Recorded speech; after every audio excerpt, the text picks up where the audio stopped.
ஒரு அழகான காலை. பச்சை நிறம் ததும்பும் ஒரு பெரிய காடு. மரங்களின் இடையில் சூரிய ஒளி மெதுவாக தரையை தொட்டது.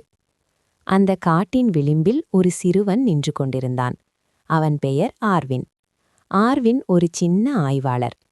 தலைக்கு பழுப்பு நிற தொப்பி, முதுகில் பெரிய பை, கையில் தொலைநோக்கி. அவனுக்கு ஒரு கனவு இருந்தது.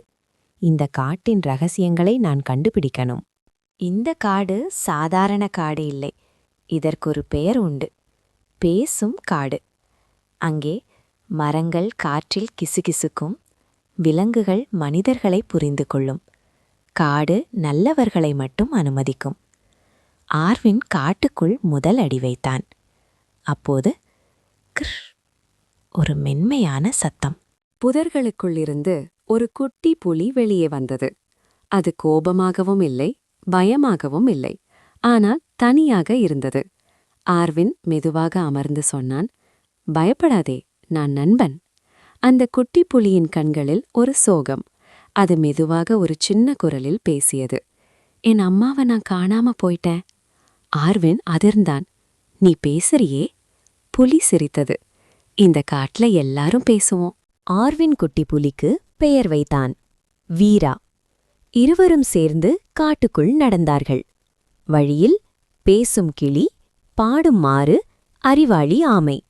ஆமை சொன்னது, புலியின் அம்மாவை கண்டுபிடிக்கணும்னா முதலில் காடையே புரிஞ்சுக்கணும். அப்போது மரங்களின் பின்னாலிருந்து ஒரு சத்தம். வேட்டைக்காரர்கள். அவர்கள் காடையே அழிக்க வந்தவர்கள், விலங்குகளை பிடிக்க வந்தவர்கள். வீரா பயந்து நடுங்கியது. அவங்க என் அம்மாவையும் பிடிப்பாங்க. ஆர்வின் தைரியமாக சொன்னான், இல்ல, நாம இத தடுக்கலாம். ஆர்வின் தனது தொலைநோக்கியை பயன்படுத்தி வேட்டைக்காரர்களின் பாதையை கண்டுபிடித்தான். விலங்குகளை பாதுகாப்பான இடத்துக்கு அனுப்பினான். கிளிகள் மேலே பறந்து எச்சரிக்கை செய்தன. யானைகள் மரங்களை இடித்து பாதையை மூடின. ஆறுகள் வழியை மாற்றின. காடு ஒன்று சேர்ந்து போராடியது. ஒரு பெரிய கர்ஜனை. அது வீராவின் அம்மா. அவள் வீராவை பார்த்ததும் ஓடி வந்து கட்டிப்பிடித்தாள். என் குட்டி. வீராவின் கண்களில் கண்ணீர். ஆர்வின் மனம் மகிழ்ச்சி. புலி அம்மா ஆர்வினிடம் சொன்னாள், இந்த காடு ஒரு ரகசியம் காக்குது. நல்ல மனமுள்ளவர்களுக்கு இது ஒரு நண்பன். காடு மெதுவாக ஒளிர்ந்தது. மரங்கள் சிரித்தது போல இருந்தது. ஆர்வின் வெளியேற வேண்டிய நேரம். வீரா சொன்னது, நீ மறுபடியும் வருவியா? ஆர்வின் சிரித்தான். இந்த காடு இருக்கிற வரைக்கும் நான் கண்டிப்பா வருவேன். ஆர்வின் வீட்டுக்கு திரும்பினான்.